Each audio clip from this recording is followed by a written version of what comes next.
88, 70, 30, 30 F-35s. That is all Canada is keeping from its American jet order. The cut is twice as deep as any analyst predicted. The rest? They are replacing them with Swedish Gripens. But here is the part that has Lockheed Martin panicking. Canada is assembling them in Montreal, in a factory that does not even exist yet. They are building that too. This is not a procurement adjustment. This is a massive geopolitical statement delivered in the language Washington understands least. Not protests, not speeches. Contracts. Signed with someone else. Start with the legal reality because the legal reality is what made this possible. Canada signed a contract in 2023 for 88 F-35A Lightning II stealth fighters valued at 27.7 billion Canadian dollars. That number entered public consciousness as a commitment. It was not. Ottawa was legally bound to the first 16 aircraft only. The remaining 72 jets were never covered by a signed production contract. Payments made in 2026 for long-lead components on 14 additional airframes preserved production slots. They did not constitute binding obligations. The legal door to walk away had been open the entire time. Mark Carney needed the political will to use it. The trade war gave him exactly that. The plan, now confirmed through government and industry sources, describes a mixed fleet of approximately 30 F-35As and 60 Gripens. 30 American jets handling the missions where stealth is genuinely necessary. Low observable penetration. NORAD coalition operations. The specific scenarios that require 5th-generation capability and cannot be substituted. 60 Swedish jets assembled in Montreal handling everything else. Arctic sovereignty patrols, training flights, conventional air defense operations that consume the most flight hours at the lowest sustainable cost. The operating cost arithmetic is not subtle. F-35A runs at approximately $33,300 per flight hour. The Gripen E operates at $7,000 to $10,000, validated across Brazilian, Swiss, and Thai operations. Canada's Arctic sovereignty requirement generates roughly 8,000 flight hours annually. Assign those hours to Gripens instead of F-35s, and the annual saving exceeds $185 million.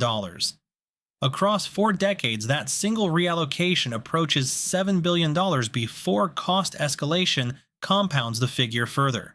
$7 billion, recovered from one line item. Redirected into Canadian aerospace jobs, Canadian research infrastructure, and Canadian operational independence. Saab's offer to Canada goes further than any previous Gripen deal. Full technology transfer. Domestic final assembly in Montreal. Sovereign maintenance capability. Canadian software development. A Canadian research and development center for future upgrades and export production. Between 6,000 and 12,600 Canadian jobs over the program's life depending on which production scenario is confirmed. Lockheed Martin's counteroffer, approximately 4,500 Canadian jobs and $15.5 billion in industrial participation through 2038. Real numbers. Components built inside a global supply chain controlled from Fort Worth. Canada builds parts. Canada does not build the aircraft. Canada does not control the software. Canada does not own the maintenance ecosystem. Saab is offering Canada the aircraft itself. That distinction between participating in someone else's supply chain and owning your own is the entire game. The F-35 keeps Canada inside an ecosystem that requires American authorization before a Canadian pilot can access the full capability of an aircraft Canada paid $33 billion to operate. The Gripen offer removes that authorization requirement permanently. The kill switch is not a button, it is a contract structure. And Canada just negotiated its way out of it. Now follow the pattern because the fighter jets are not the beginning of this story. Canada chose Saab's Global Eye over Boeing's Wedgetail for its $5 billion airborne surveillance program. An aircraft built on a Canadian Bombardier airframe with Swedish sensors and 0 American components. Germany and Norway offered Canada 12 Type 212CD submarines worth $60 billion. Both countries surrendering their own production slots so Canada could receive boats faster. Sweden's Prime Minister appeared on Canadian national television and invited Canada to join the European Union. And now the fighter jets. This is not a series of independent procurement decisions. It is a straight line, drawn in ink, with a Swedish flag at the end of it. The Ukraine dimension extends that line further than any defense procurement story Canada has generated in decades. At CanSec last month, Saab representatives outlined a proposal under which Canadian facilities would not only build Gripens for the Royal Canadian Air Force but would serve as the primary manufacturing hub for future Gripen deliveries to Ukraine, potentially 100 to 150 aircraft. Sweden has already disclosed plans to sell up to 20 Gripen EFs to Ukraine alongside a separate transfer of 16 older Gripen CDs. A Canadian assembly line transforms a national defense procurement into an ongoing aerospace manufacturing operation capable of sustaining supply chains and generating exports for decades. Saab ran this exact model in Brazil.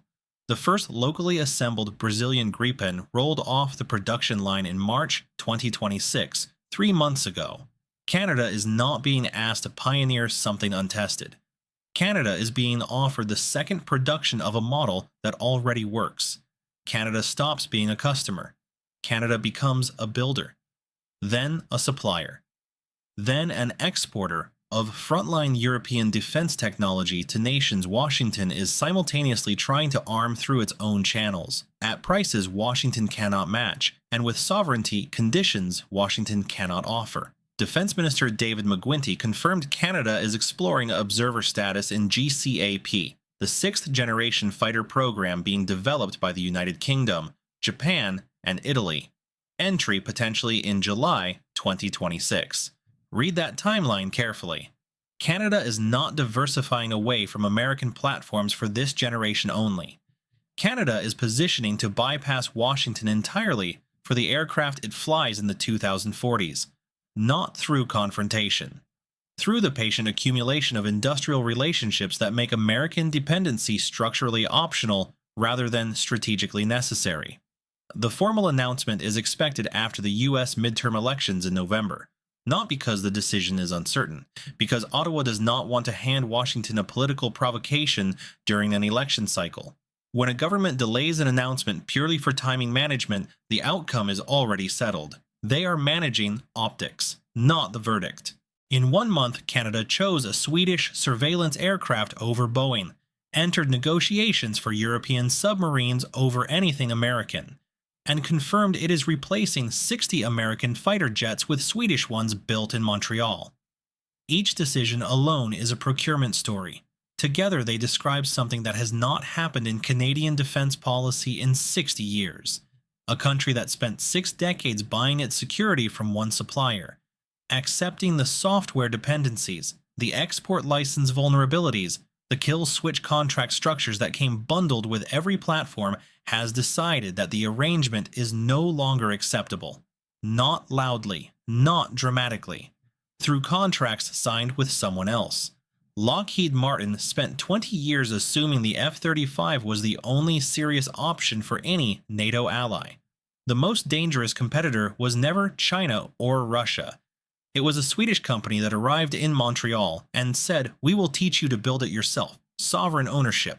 2 words. Every sector, every continent, every story this channel has covered for the past year. The pattern does not whisper. It screams. Subscribe for deep dives into the defense and economic shifts that rarely reach the front page. The next move in this story is already underway.